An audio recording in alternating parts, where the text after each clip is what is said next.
오늘 읽었던 이 말씀은 우리가 지상명령이다라고 말하는 그런 말씀입니다. 지상명령은 무슨 말인가 하면 가장 높은 명령이다라는 말씀입니다. 예수님께서 제자들에게 주신 가장 높은 명령이 무엇이라고요? 지상명령인데 그것이 바로 오늘 이 말씀입니다. 구약의 모든 말씀을 한마디로 요약하면 뭐라고 그랬죠? 하나님을 마음을 다하고 내 목숨을 다하고 뜻을 다하여서 주 너의 하나님을 사랑하라. 둘째는 그와 같으니 내 이웃을 내 몸과 같이 사랑하라. 이 두 가지가 가장 이 율법과 선지자의 요약입니다.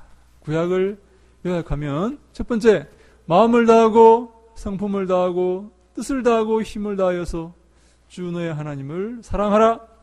둘째는 첫 번째와 같은 것인데 내 이웃을 내 몸과 같이 사랑하라. 이것이 바로 구약 성경을 요약한 이 두 마디의 말씀입니다. 근데 신약으로 들어오면 예수님께서 우리에게 가장 높은 명령을 주셨는데 그것이 바로 오늘 읽었던 이 지상 명령의 말씀입니다. 지상 명령을 이렇게 보면 굉장히 어렵게 이렇게 되어 있는데 사실 굉장히 간단한 그런 말씀입니다. 이 지상 명령에 마태복음 28장 19절로 20절에 나온 지상 명령의 이 가장 중심되는 그 한 문장은 뭔가 하면 제자를 삼으라 라는 말입니다. 모든 민족으로 모든 족속으로 너희는 제자를 삼으라 라는 말씀입니다. 제자를 삼기 위해서 아버지와 아들과 성령의 이름으로 세례를 베풀고 그리고 내가 너희에게 분부한 모든 것을 가르쳐 지키게 하라 라는 말씀입니다. 무엇을 위해서요? 무엇을 위해서 이런 세례를 베풀고 가르치고 지키게 하라고요? 제자를 삼기 위해서라는 말씀입니다. 제자를 삼기 위해서. 우리는 그래서 예수님의 그 가장 높은 명령, 지상 명령을 따라서 제자를 삼아야 됩니다. 무엇을 제자들에게 가르쳐야 됩니까? 네, 맞습니다. 예수님의 말씀을 우리가 그들에게 가르쳐야 됩니다. 예수님 말씀이 어떻다? 예수님 말씀은 이런 것이다. 예수님 말씀은 저렇게 해서는 안 된다고 이렇게 말씀하시는 것이다 라고 제자들에게 가르쳐야 되는데 우리의 제자들에게 이 말씀을 가르치기 위해서 우리가 가장 한 가지 먼저 해야 될 선결 과제가 있습니다. 그것이 무엇이겠습니까? 먼저 말씀을 알아야 됩니다. 그죠? 내가 말씀을 알아야지 말씀은 이런 것이다. 말씀은 저런 것이다. 말씀은 이렇게 하면 안 된다고 말씀하고 있고 저렇게 해야 된다고 말씀하고 있다라고 제자들에게 가르칠 수가 있어요. 내가 말씀을 모르면 어떻게 내가 말씀은 이런 것이다, 말씀은 저런 것이다 라고 제자를 삼아 가르칠 수가 있겠습니까? 없겠죠? 선생님도 마찬가지지 않습니까? 우리 선생님도 우리 학생들에게 반에서 아이들에게 가르칠 때 먼저 선생님이 그 내용을 알아야지 학생들에게 가르칠 수 있죠. 만약에 선생님이 그 내용을 모른다면 어떻게 학생들에게 그것을 가르칠 수가 있겠습니까? 교수님이 강의실에서 학생들에게 강의를 하고 가르칠 때 교수님이 그 내용을 모른다면 어떻게 학생들에게 그것을 가르칠 수가 있겠습니까? 그래서 먼저 제자를 삼기 위해서 먼저 우리가 해야 할 선결 과제는 뭐냐면 먼저 내가 하나님 말씀을 예수님 말씀을 배워야 한다 하는 것입니다. 내가 그 말씀을 배워서 그 말씀을 안 후에야 내가 제자들에게 가르치고 제자를 삼을 수가 있기 때문입니다. 그래서 우리는 먼저 예수님의 지상명령, 가장 높은 명령을 준행하고 실행하기 위해서 많은 모든 민족을 제자로 삼기 위해서 내가 먼저 무엇을 배워야 한다고요? 예수님 말씀, 하나님 말씀, 성경 말씀을 내가 먼저 배워야 합니다. 그래서요, 놀랍게도요, 이 제자라는 말의 헬라어는요, 마테테스라는 말인데, 이 마테테스라는 말은 어디서 온 말인가 하면, 이 만타노라는 말에서 온 말인데, 이 만타노라는 말이 배운다라는 말이에요. 제자는 그래서 배우는 사람입니다. 항상 배우는 사람이에요.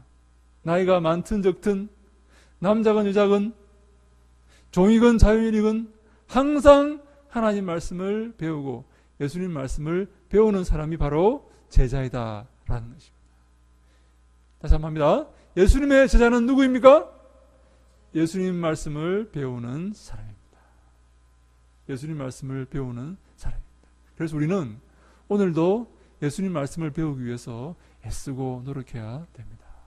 목사님이 저 지난주에 기도원에 갔다 왔지 않습니까? 많은 사람들이 모여서 하나님의 말씀을 듣고 있어요.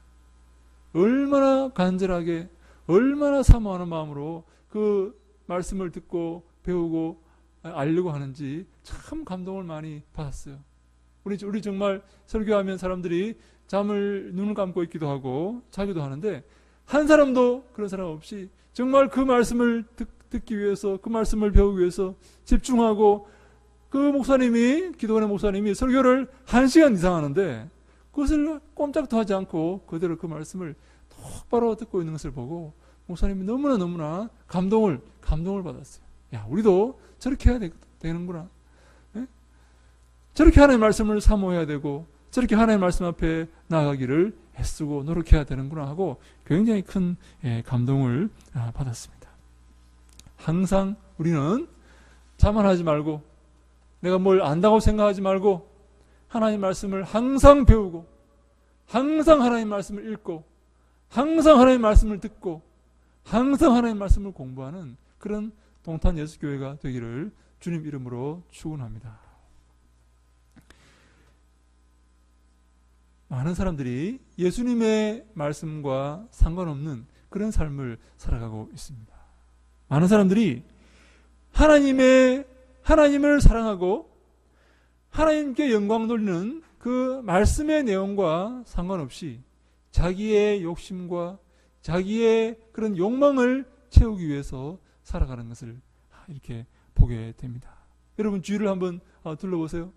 예수님 말씀을 지키기 위해서 애쓰고 노력하는 사람을 보셨습니까? 예수님 말씀 지키기 위해서 오늘도 순간순간 자기를 쳐서 복종시키고 하나님 앞에 자기를 굴복시키고 주의 말씀을 따르기 위해서 노력하는 그런 사람을 여러분 혹시 주위에서 보셨습니까? 네, 그런 사람을 우리가 봐야 되고 그런 사람을 찾아야 되고 그런 사람과 교제해야 되고 그런 사람을 통해서 우리가 깨우침을 얻어야 됩니다. 근데 많은 사람들이요, 하나님 말씀 그게 밥 먹여주나? 하나님 말씀 그게 뭔데? 그게 왜 내게 중요해? 일요일에 되면요 구석에 처박아 놨던 성경책을 이렇게 먼지를 틀고 끼고 교회에 와서 1시간 앉아서 말씀 듣고 집에 가서 툭 던져놓고 일주일 동안 자기 마음대로 자기 원하는 대로 욕망대로 살아가는 그런 사람들이 대부분입니다. 그런 사람들이 대부분이에요. 어떤 집사님이 목사님에게 상담을 해왔어요. 상담을. 실제로 목사님 저는요 일주일 동안요 말씀을 한 장도 읽지 않습니다. 목사님 저는요 주일날만 하나님 말씀 듣고 그 말씀에 깨우침을 받고 그 말씀에 감동을 받지만 주일 밤이 되어서 월요일이 되면 저는 하나님 말씀과 전혀 상관없이 살아갑니다. 저는요 하나님 말씀대로 살면 이 땅에서 우리가 살아갈 수 없을 것 같아요. 그래서 하나님 말씀을 제쳐두고 저는 제 욕심대로 살아갑니다. 목사님 이렇게 해서는 안 되죠. 목사님 이렇게 하는 것은 잘못된 것이죠. 라고 그분이 제게 상담을 해왔어요. 그래서 목사님이 그랬습니다. 맞습니다. 그렇게 하면 안 됩니다. 일요일만 말씀을 배우고 일요일만 말씀을 공부해서 끝나는 것이 아니라 그 말씀을 내 삶에 실천하고 내 삶에 적용하는 그런 삶을 살아야 됩니다. 그렇지 않으면 내 믿음은 죽은 믿음이 됩니다. 오늘 목사님은 또 오늘도 저 가서 전도하고 왔어요. 얼마나 오늘 더웠는지 모릅니다. 가만히 서 있는데 땀이 주룩주룩 흘러내립니다. 그늘도 없습니다. 그늘이 없어요. 그래서 이렇게 복음을 전하면서 복음을 다 전하고 전도를 하고 돌아오면서 이렇게 우리끼리 이렇게 말했어요. 목사님, 이렇게 무더운 여름에 복음을 우리가 전했는데 하나님께서 기뻐하시겠죠? 여러분, 하나님께서 기뻐하실까요? 이 무더운 여름에 다 사람들이 없어요. 전도하고 싶었는데, 많은 사람들에게 복음을 전하고 싶었는데 너무 더워가지고 사람들이 밖에 안 나와요. 집에 하교하는 학생들만 이렇게 몇 명 있지 사람들이 없어요. 근데 우리 그 사람들을 붙들고 조금 복음을 전하고 전도제를 나누어주고, 그렇게 오늘 했습니다. 우리의 신앙이 일요일 하루 교회 나와서 기도하고 하나님 말씀 듣는데 그치는 그런 신앙이 아니라 월요일부터 토요일까지 그 말씀을 살아내는, 그 말씀을 적용하는, 그 말씀을 내 삶 속에 이끌어내는 그런 삶이 바로 제자의 삶이다라고 성경은 말씀하고 있는 것입니다. 우리가 먼저 예수님 말씀을 배워야 됩니다. 우리가 먼저 예수님 말씀을 따라야 합니다. 우리가 먼저 하나님 말씀을 사랑해야 됩니다. 그래야지 제자들에게 그것을 가르쳐 줄 수가 있습니다. 제자들에게 이것이 하나님 말씀이고 하나님 원하시는 삶은 이것이고 하나님이 기뻐하시는 삶은 이것이다 라고 가르쳐 줄 수가 있어요. 그래서 우리 모두는 먼저 하나님 말씀을 사랑하고 하나님 말씀을 배우고 하나님께서 내게 원하시는 것이 무엇인지를 알고 배우는 그런 삶을 살아야 합니다. 우리가 제자를 삼기 위해서 내가 먼저 예수님의 제자가 되어야 합니다. 사랑하는 여러분, 우리 모두가 예수님의 제자가 됩시다. 동탄 예수교회는 한 사람도 빠짐없이 예수님의 제자가 됩시다. 그것이 바로 예수님이 기뻐하시는 것입니다. 그래서 오늘 본문에 보니까 내가 너희에게 분부한 모든 것을 가르쳐 지키게 하라. 예수님께서 우리에게 말씀하신 그 모든 것, 예수님이 우리에게 부탁하신 모든 것, 예수님이 우리에게 명령하신 그 모든 것을 가르치고 그것을 지키게 하라는 것입니다. 귀로 듣고 끝나는 것이 아니라, 1시간 예배 보고 끝나는 것이 아니라 그것을 가르치고 그것을 내 삶에서 지키게 하라고 예수님께서 우리에게 명령하신 것입니다. 여러분, 이런 하나님 말씀을 지키는 삶, 여러분 이런 삶이 외롭지 않겠습니까? 하나님 말씀을 붙들고 살아가는 삶, 여러분 이런 삶이 고달프지 않겠습니까? 그 목사님하고 저랑 상담했던 그 집사님이 이렇게 얘기하는 겁니다. 일주일 동안 하나님 말씀 붙들고 살면, 하나님 말씀대로 살면 살지 못할 것 같아서 자기는 그렇게 못하겠다는 거예요. 양보하고 용서하고 참고 봉사하고 섬기고 손해보고 사랑하고 이 삶을 어떻게 1년 365일 동안 우리가 할 수가 있겠습니까? 우리는 사람이 아닙니까? 언제까지 양보하고 언제까지 참고 언제까지 우리가 인내하는 그런 삶을 살겠습니까? 그래서 많은 기독교인들이 그런 삶을 살지 않습니다. 기독교인이라고 해서 별로 양보하는 것 같지도 않아요. 더 잘 싸우고 더 미워하고 그러는 기독교인들도 많이 있어요. 사랑하는 여러분, 그러나 그렇게 해서는 안 됩니다. 왜 안 됩니까? 예수님께서 우리와 함께 하시기 때문입니다.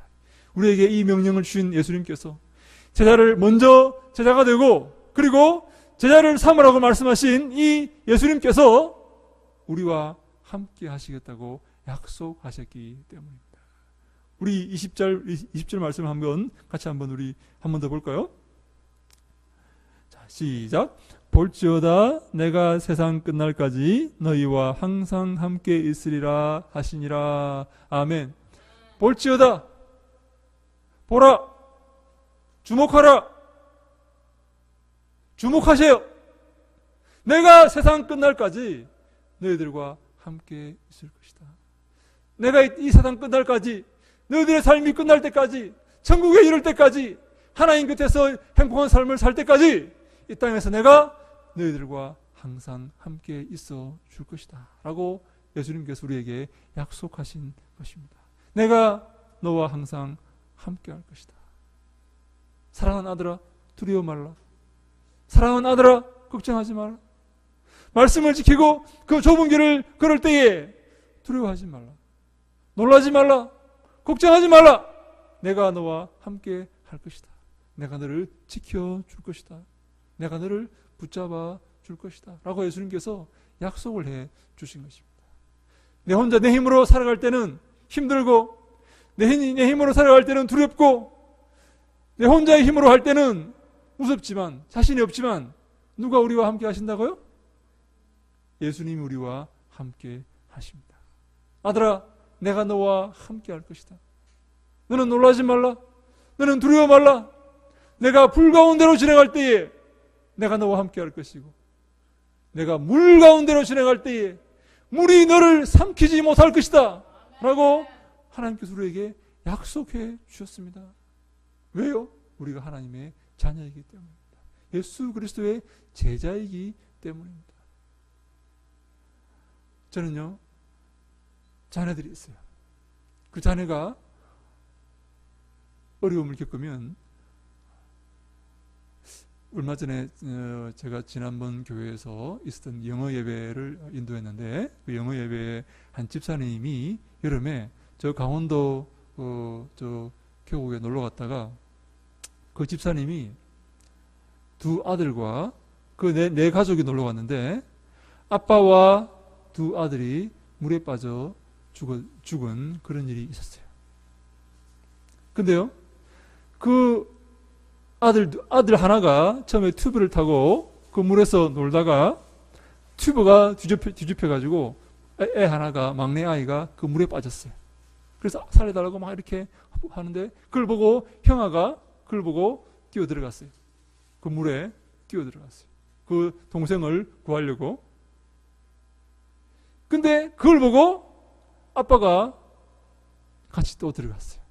그래서 결국 그 세 사람이 다 죽고 말았습니다.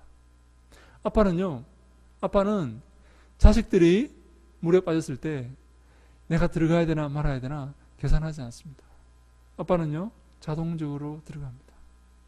아마 그 아빠는요, 그 집사님은 내가 죽고 저 두 아들이 살 수 있다면 기꺼이 죽겠습니다 하는 그런 마음으로 물에 뛰어 들어갔을 거예요. 왜? 어떻게 아는 줄 알아요? 제가 어떻게 그걸 아는 줄 알아요? 내가 바로 그런 마음을 갖고 있기 때문에.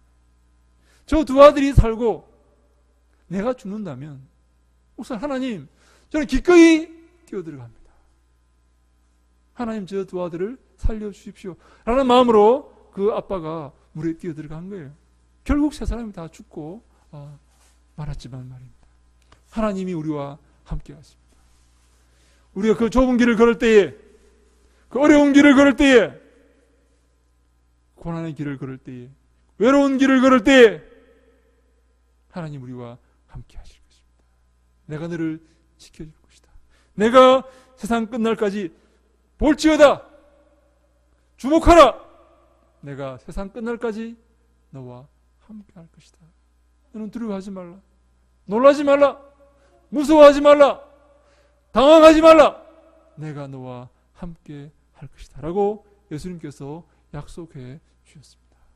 그렇다면 우리는 그 좁은 길, 십자가의 길, 고난의 길, 슬픔의 길을 걸어가야 됩니까? 아니면 피해서 내 잘 살려고, 내 욕심대로 살려고 도망가야 됩니까?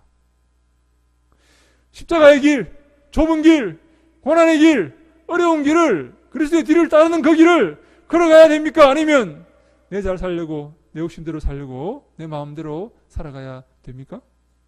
첫 번째, 우리는 그 길을 걸어가야 됩니다. 그리고 슬픔과 어려움이 있을 때마다 항상 기쁨과 감사의 삶을 살아야 됩니다. 사랑하는 여러분, 우리가 인생을 살아갈 때 얼마나 많은 슬픔과 얼마나 많은 고난이 있는지 모릅니다.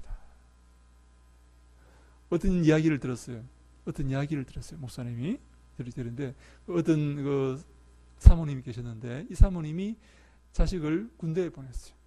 군대에 보냈는데 이 사모님이 이 자식이 하나밖에 없는데 이 자식이 군대에 갔는데 그 군대에 간 그 자식이 이제 방이 있을 거 아니에요. 날마다 그 방에 이제 그 사모님이 들어가 보는 거예요. 이 자식이 아들이 군대 갔기 때문에 그 방이 텅 비어 있겠죠. 가서 이제 닦고 쓸고 아들의 그 옷을 만지고 아들의 그 인형 때 묻은 것들을 만져보면서 그 방에 들어갈 때마다 그 사모님이 눈물을 흘리는 거예요. 너무 왜? 아들이 너무 보고 싶어가지고 눈물 흘리는 거예요. 그래서 어느 날 이제 아빠랑 같이 그 아들을 만나러 면회를 갔어요. 군대 간 아들을 만나러 면회를 간 거예요. 그렇게 갔는데 아들이 오는데 면회하려고 많은 사람이 나오는데, 많은 사람들이 면회받으러 하려고 나오는데, 이 엄마의 눈에 자기 아들이 보였을까요? 안 보였을까요? 보입니다. 어떻게 아는 줄 알아요? 엄마는 알아요. 엄마는 수많은 사람들 가운데서 자기 아들의 얼굴을 볼 수가 있어요. 여러분, 수많은 아이들이 여기서 울고 있어요. 그러면 엄마는요, 아빠는요, 자기 애가 우는지 안 우는지 알 수 있을까요? 모를까요? 알 수 있어요. 엄마는요, 아빠는요, 자기 아들의 울음소리를 기억해요. 아무리 많은 애들이 울고 있어도 자기 애가 우는지 안 우는지 알 수가 있습니다. 그런데 갔는데 군대 갔던 그 아이가 엄마에게 이렇게 말하는 거예요. 엄마, 너무 힘들어요. 내 바로 위에 고참이 나를 엄청나게 괴롭혀요. 그 말을 듣고 이 엄마의 마음이 무너졌다는 거예요. 내 자식이 군대 가서 저렇게 고통을 당하는구나, 저렇게 어려움을 당하는구나 라고 생각하고 이 엄마가 마음이 무너졌는데, 그래서 엄마가 이렇게 아들에게 이렇게 부탁을 합니다. 아들아, 너는 절대로 두려워하지 말라. 아들아, 너는 어려움을 당할수록 더 열심히 잘해라. 그리고 한 가지 기억하라. 하나님이 너와 함께 하신다는 사실을 너는 꼭 기억하라.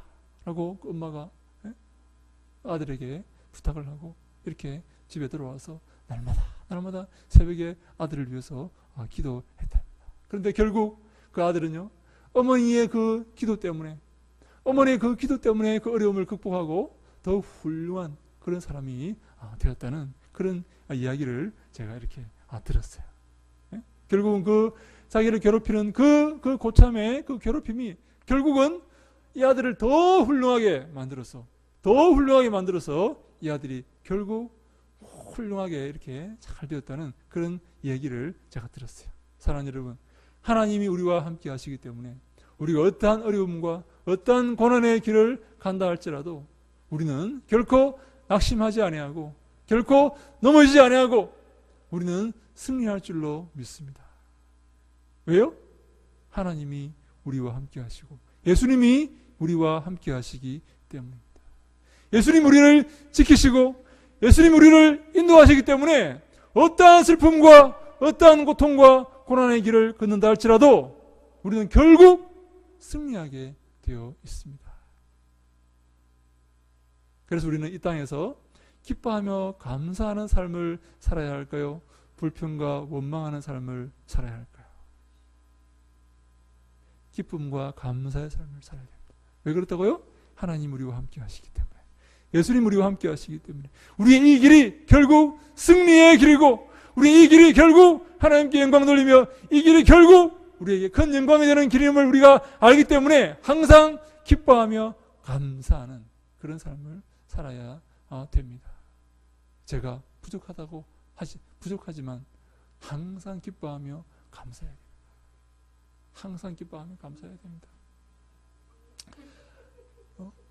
여러분 마찬가지입니다. 어려움과 고통이 있을 때 항상 기뻐하며 감사하는 그런 삶을 살아야 됩니다. 여러분, 우리가 주위를 돌아보세요. 자기 눈에 합당한 만족스러운 그런 사람이 있습니까? 없습니다. 여러분 저 멀리서 보면요, 저 산이 얼마나 아름다운지 몰라요. 근데요, 가까이 가보면 거기는 누가 똥도 싸놨고 쓰레기도 있고 좀 뭐 이렇게 나무도 죽어 있고 얼마나 어려운 것들이 많이, 보기 싫은 것들이 많이 있는지 몰라요. 인생이 그렇습니다. 자기 마음에 맞는 사람이 없습니다. 정말이에요. 자기 마음에 딱 드는 사람이 없어요.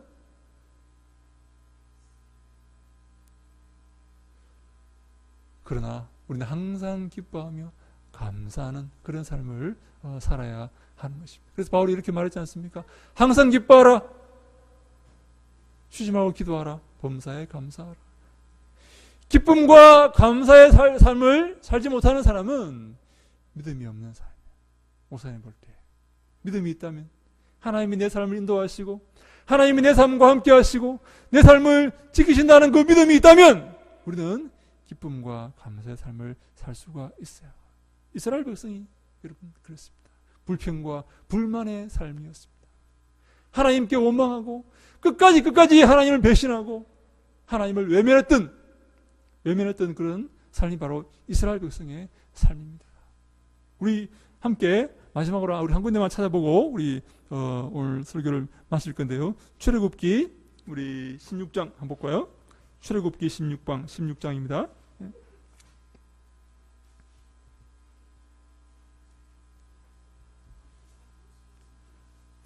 8절, 우리 출애굽기 16장 8절 말씀을 한번 같이 읽습니다.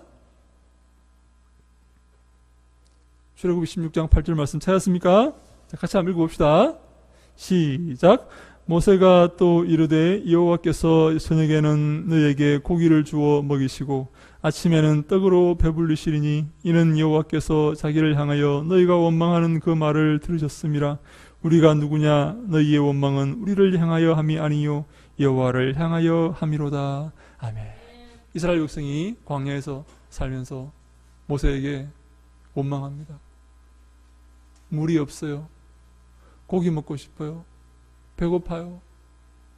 왜 애굽 땅에서 잘 살고 있는 우리를 이끌어내어서 이렇게 고생을 시킵니까?